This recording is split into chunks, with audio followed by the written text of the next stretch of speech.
তাপসী। আমার জীবনের সেই রাতের কথা আমি কোনোদিনও ভুলতে পারব না। যেদিন আমি একা নিজের বিছানায় শুয়েছিলাম, হঠাৎ আমার অনূর্ধ্ব মামা আমার ঘরে প্রবেশ করে আমার গায়ের চাদরটা সরিয়ে আমার কানের কাছে মুখ এনে ফিসফিস করে বলেছিল, তোকে আজ নতুন এক খেলা শেখাবো ভাগ্নি। এরপর থেকে প্রতি রাতেই অনূর্ধ্ব মামা অচেনা লোকদের আমার ঘরে নিয়ে আসত। তারপর সারা রাত ধরে চলত আমার ওপর তাদের পাশবিক অত্যাচার। আমার জন্ম গ্রামের এক অতি সাধারণ পরিবারে। লেখাপড়া শেখার সুযোগ আমার হয়নি, তাই আমি একজন অশিক্ষিত গরিব মেয়ে হিসেবেই বড় হয়েছিলাম। বাবা মারা যাওয়ার পর প্রায় 2 বছর ধরে আমার মামাই আমাদের সংসারের সমস্ত খরচ চালাচ্ছিল। মামা না থাকলে হয়তো আমি আর আমার মা না খেয়েই মরে যেতাম। এই কারণে আমি আর মা মামাকে খুব ভালোবাসতাম এবং অন্ধের মতো বিশ্বাসও করতাম। আমার বয়স 22 পেরিয়ে গেলেও আমার মা কখনো আমার বিয়ের ব্যাপারে কোনো আগ্রহ দেখাতো না। সে সবসময় বলতো, তোর মামা আছে বলেই তো আমাদের পেট চলছে। কিন্তু আমার বিয়ের বিষয়ে সে একটা কথাও বলতো না বা কোনো চেষ্টাও করতো না। বাবা মারা যাবার 2 বছর পর একদিন অনূর্ধ্ব মামা আমাদের বাড়িতে এসে মাকে বলল যে আমার জন্য একটা দারুণ খুশির খবর আছে। মামা নাকি দিল্লি শহরে আমার জন্য একটা ভালো চাকরির ব্যবস্থা করেছে। এই কথা শুনে আমার মা তো আনন্দে আত্মহারা, কিন্তু আমি ভেতরে ভেতরে খুব ভয় পেয়ে গিয়েছিলাম। আমি গ্রামের এক সাধারণ মেয়ে, কোনোদিন শহরের মুখ দেখিনি। শহরের পরিবেশ কেমন, সেখানকার মানুষজন কেমন, এসব নিয়ে আমার কোনো ধারণাই ছিল না। আমি মামাকে জিজ্ঞাসা করেছিলাম, মামা, আমি শহরে গিয়ে কি কাজ করব? তুমি আমার জন্য এমন কি চাকরির ব্যবস্থা করেছ যে তুমি এত খুশি? আমি তো সামান্য সেলাইয়ের কাজও জানি না। মামা আমার কাঁধে হাত রেখে বলেছিল, আরে বোকা মেয়ে, তুই এত চিন্তা করছিস কেন? নিজের মামার ওপর ভরসা রাখ।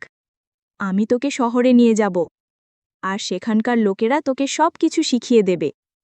আমি নিজে গিয়ে সব খোঁজখবর নিয়ে এসেছি।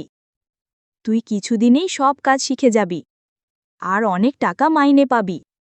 তখন তোর আর তোর মায়ের কোনো কষ্ট থাকবে না। তোর জীবনটাই বদলে যাবে। 1 বছরের মধ্যে টাকা জমিয়ে তোর বিয়েটাও দিয়ে দেব। এমনিতেও তোর বয়স 22 হয়ে গেছে, আর আমাদের তো বিয়ে দেওয়ার মতো সামর্থ্য নেই। তুই চাকরি করলে সেই টাকা দিয়ে আমরা তোর বিয়ে দিতে পারব। মামার কথা শুনে আমার মাও আমাকে শহরে পাঠাতে রাজি হয়ে গেল। মায়ের ইচ্ছার বিরুদ্ধে যাওয়ার সাহস আমার ছিল না, তাই অনিচ্ছা সত্ত্বেও আমি মামার সঙ্গে শহরে যেতে রাজি হলাম। বাবা মারা যাওয়ার পর থেকে অনূর্ধ্ব মামা আমাদের বাড়িতেই থাকত। আমি তাকে বাবার মতোই দেখতাম, কিন্তু আমি স্বপ্নেও ভাবতে পারিনি যে যাকে আমি বাবার আসনে বসিয়েছি সেই আমার সঙ্গে এত বড় বিশ্বাসঘাতকতা করবে। মামার আর মায়ের কথায় আমি শহরে যাওয়ার জন্য প্রস্তুত হলাম। 2 দিন পর মা আমাকে মামার সঙ্গে শহরে পাঠিয়ে দিল। জীবনে প্রথমবার শহর দেখে আমি মুগ্ধ হয়েছিলাম, কিন্তু আমি জানতাম না যে এই মুগ্ধতার আড়ালেই আমার জীবনের সবচেয়ে অন্ধকার অধ্যায় অপেক্ষা করছে। শহরে পৌঁছানোর পর মামা আমাকে একটা সরু গলির মধ্যে দিয়ে নিয়ে যাচ্ছিল। গলির শেষে একটা বিশাল বাড়িতে মামা আমাকে নিয়ে প্রবেশ করলেন। কিছুক্ষণ পর দোতলা থেকে বেশ স্থূলকায় এক মহিলা নেমে এলেন। তার সঙ্গে আরও 2-3 জন পুরুষ ছিল। মহিলার মুখে ছিল পান, আর কপালে শোভা পাচ্ছিল টকটকে লাল এক বড় টিপ। তার সাজ পোশাকও ছিল বেশ অদ্ভুত ধরনের। খোপায় গোজা ছিল লাল ফুল, আর সারা শরীরে ছিল ঝলমলে গয়না। তাকে দেখেই আমি বুঝতে পারলাম যে উনি এই বিশাল বাড়ির মালকিন। আমাকে আর মামাকে দেখার পর ওই মহিলার সঙ্গে মামার কথা শুরু হলো। তাদের কথাবার্তা শুনে আমি বুঝতে পারলাম যে মামা ওই মহিলাকে আগে থেকেই চেনে। এরপর মহিলাটি আমার আপাদমস্তক খুঁটিয়ে দেখতে লাগল এবং মামাকে বলল, কি রে অনূর্ধ্ব, এত বেশি বয়সী মেয়ে নিয়ে এসেছিস? তুই তো জানিস আমার এখানে 30-এর পর আর কোনো দাম থাকে না। আমার এখানে কাঁচা বয়সের মেয়েদেরই চাহিদা বেশি। আমার মামার নাম অনূর্ধ্ব। তখন আমার অনূর্ধ্ব মামা ওই মহিলার সামনে হাত জোড় করে বলল, মালকিন, আমার ভাগ্নি একেবারে খাঁটি।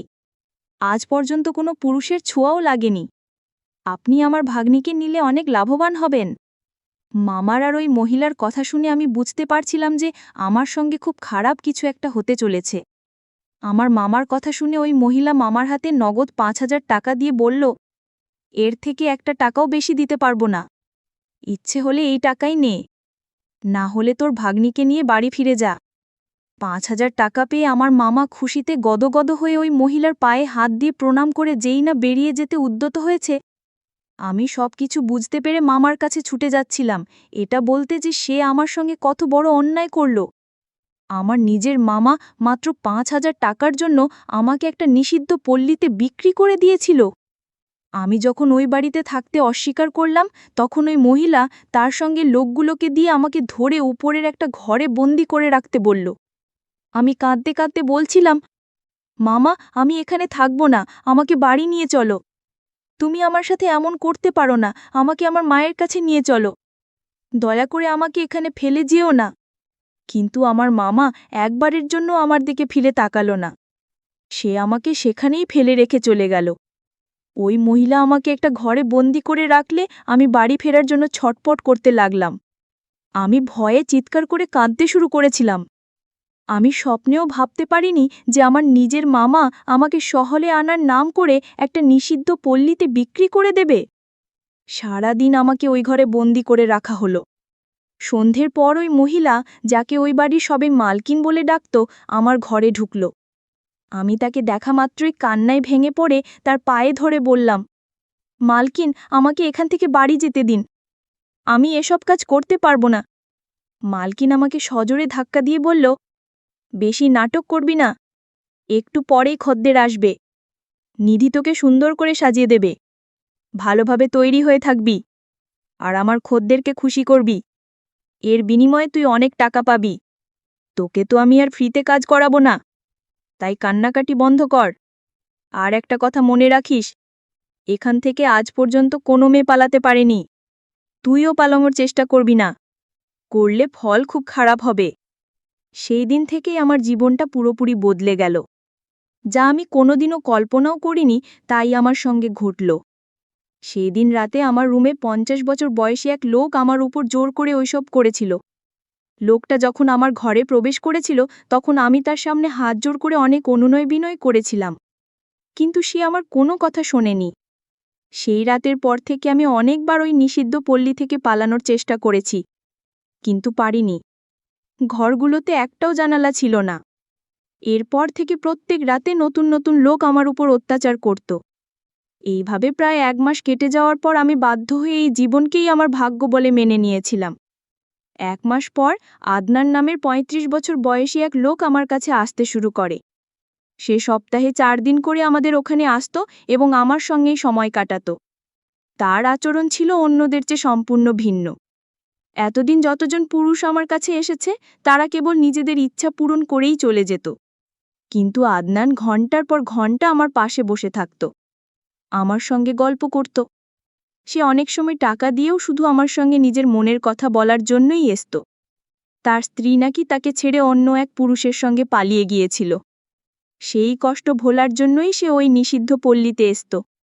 ধীরে ধীরে আমাদের মধ্যে একটা সুন্দর বন্ধুত্বের সম্পর্ক গড়ে উঠল। একদিন আমি আর নিজেকে ধরে রাখতে না পেরে আমার জীবনের সব কথা আদনানকে খুলে বললাম।